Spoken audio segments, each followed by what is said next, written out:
Halo semuanya, kembali lagi dengan saya, Listiana Salsanabilah, mahasiswa Pendidikan Sosiologi 2019, Universitas Pendidikan Indonesia.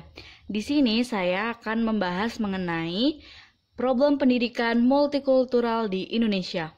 Dalam penerapannya, pendidikan multikultural masih mengalami berbagai hambatan atau problem. Problem pendidikan multikultural di Indonesia memiliki keunikan yang tidak sama dengan problem yang dihadapi oleh negara lain.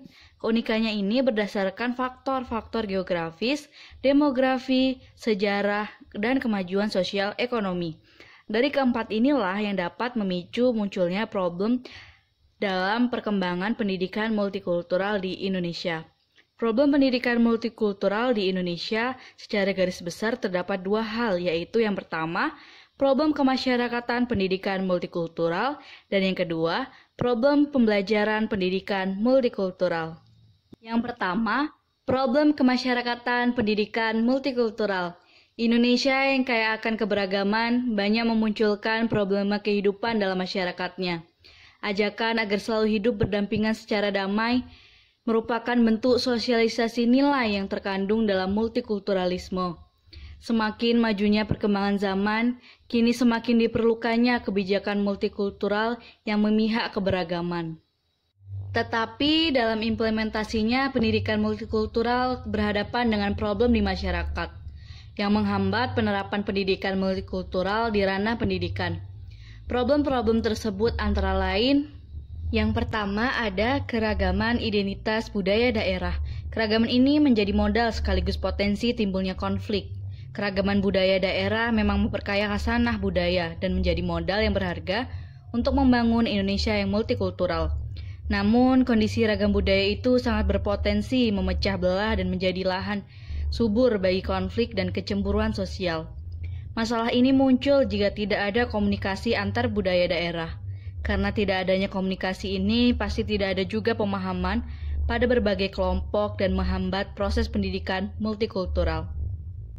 Lalu selanjutnya ada pergeseran kekuasaan dari pusat ke daerah. Dalam arena budaya, terjadinya pergeseran kekuasaan dari pusat ke daerah membawa dampak besar terhadap pengakuan budaya lokal dan keberagamannya. Kebudayaan sebagai sebuah kekayaan bangsa tidak dapat lagi diatur oleh kebijakan pusat, melainkan dikembangkan dalam konteks budaya lokal masing-masing. Ketika bersentuhan dengan kekuasaan, maka berbagai hal dapat dimanfaatkan untuk merebut kekuasaan ataupun melanggengkan kekuasaan itu. Itu termasuk ke dalam isu kedaerahan. Lalu ketiga ada kurang kokohnya nasionalisme. Keberagaman saat ini membutuhkan adanya kekuatan yang menyatukan seluruh pluralitas negeri ini. Pancasila sebagai ideologi bangsa, pandangan hidup, saat ini kurang mendapat perhatian dan kedudukan yang semestinya, sejak isu kedaerahan semakin marak.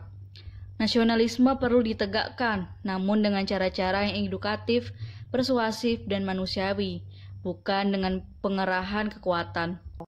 Karena sejarah telah membuktikan peranan Pancasila yang kokoh untuk menyatukan kedaerahan ini, maka dari itu kita sangat membutuhkan semangat nasionalisme yang kokoh untuk meredam dan menghilangkan isu yang dapat memecah persatuan dan kesatuan bangsa.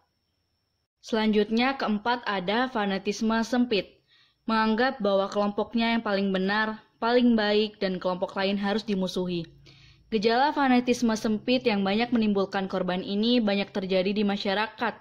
Contohnya gejala bonek.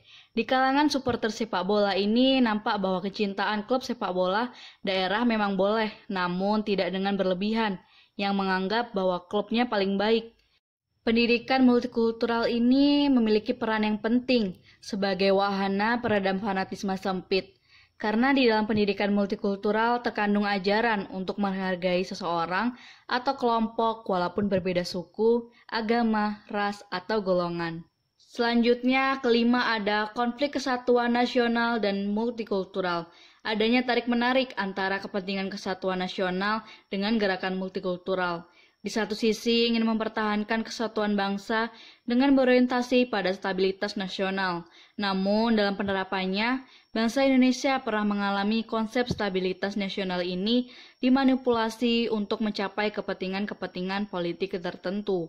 Di sisi multikultural, kita melihat adanya upaya yang memisahkan diri dari kekuasaan pusat dengan dasar pembenaran budaya yang berbeda dengan pemerintah pusat. Terakhir, kesejahteraan ekonomi yang tidak merata di antara kelompok budaya. Kejadian yang nampak bernuansa SARA seperti Sampit beberapa tahun lalu setelah diselidiki ternyata berangkat dari kecemburuan sosial yang melihat warga pendatang memiliki kehidupan sosial ekonomi yang lebih baik dari warga asli. Jadi, beberapa peristiwa di tanah air yang bernuansa konflik budaya ternyata dipicu oleh persoalan kesejahteraan ekonomi. Orang akan dengan mudah terintimidasi untuk melakukan tindakan anarkis ketika himpitan ekonomi mendera mereka. Berangkat dari hal ini, pendidikan multikultural diharapkan dapat mengajarkan perbedaan-perbedaan yang dijumpai di masyarakat. Untuk itu, pendidikan multikultural perlu diajarkan untuk saling menghormati dan menghargai satu sama lain, tidak peduli dari lapisan manapun seseorang berasal. Lalu kedua, ada problem pembelajaran pendidikan multikultural di Indonesia.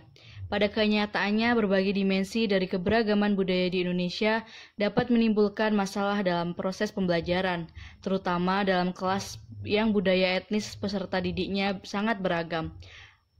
Yaitu yang pertama, masalah seleksi dan integrasi isi mata pelajaran. Masalah yang muncul dapat berupa ketidakmampuan guru dalam memilih aspek dan unsur budaya yang relevan dengan isi dan topik mata pelajaran. Selain itu, masih banyak guru yang belum dapat mengintegrasikan budaya lokal dalam mata pelajaran, sehingga pembelajaran kurang bermakna. Untuk mengatasi problem ini, guru harus memiliki pengetahuan budaya yang memadai. Selain itu, diperlukan sikap dan keterampilan yang bijaksana dalam memilih metode atau materi tentang perbedaan etnis atau agama. Masalah selanjutnya yaitu masalah proses mengkonstruksikan pengetahuan. Selain masalah seleksi dan integrasi isi mata pelajaran, masalah proses mengkonstruksikan sebuah mata pengetahuan dapat menjadi problem bagi pendidikan multikultural. Jika peserta didik terdiri dari berbagai budaya, etnis, agama, dan golongan, dapat memunculkan kesulitan tersendiri untuk menyusun sebuah bangunan pengetahuan yang berlandaskan atas dasar perbedaan dan keragaman budaya. Seringkali muncul kesulitan dalam menentukan aspek budaya mana yang dapat dipilih untuk membantu peserta didik memahami konsep kunci secara tepat. Selanjutnya, masalah yang ketiga yaitu masalah mengurangi prasangka. Salah satu masalah muncul dalam pembelajaran multikultural adalah adanya prasangka dari peserta didik terhadap guru bahwa guru tertentu cenderung mengutamakan unsur budaya kelompok tertentu. Selain itu, guru belum dapat mengusahakan kerjasama dan pengertian bahwa strategi pemakaian budaya tertentu bukan merupakan kompetisi tetapi sebuah kebersamaan. Oleh karena itu, guru harus mengusahakan bagaimana agar peserta didik yang belum mengenal budaya yang dijadikan media pembelajaran menjadi tidak berprasangka. Masalah yang terakhir yaitu masalah kesetaraan pedagogi.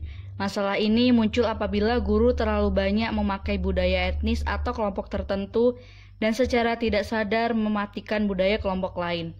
Untuk mempersiapkan atau memilih unsur budaya membutuhkan waktu, tenaga, dan referensi dari berbagai sumber dan pustaka, sehingga guru dapat melaksanakan kesetaraan pedagogi. Guru harus memiliki khasanah budaya mengenai berbagai unsur budaya dalam tema tertentu. Misalnya, jika menerangkan tentang kesenian teater, guru dapat menyebutkan dan mengidentifikasi beragam kesenian dari berbagai daerah. Itulah tadi problem atau hambatan penerapan pendidikan multikultural di Indonesia. Sekian dan terima kasih.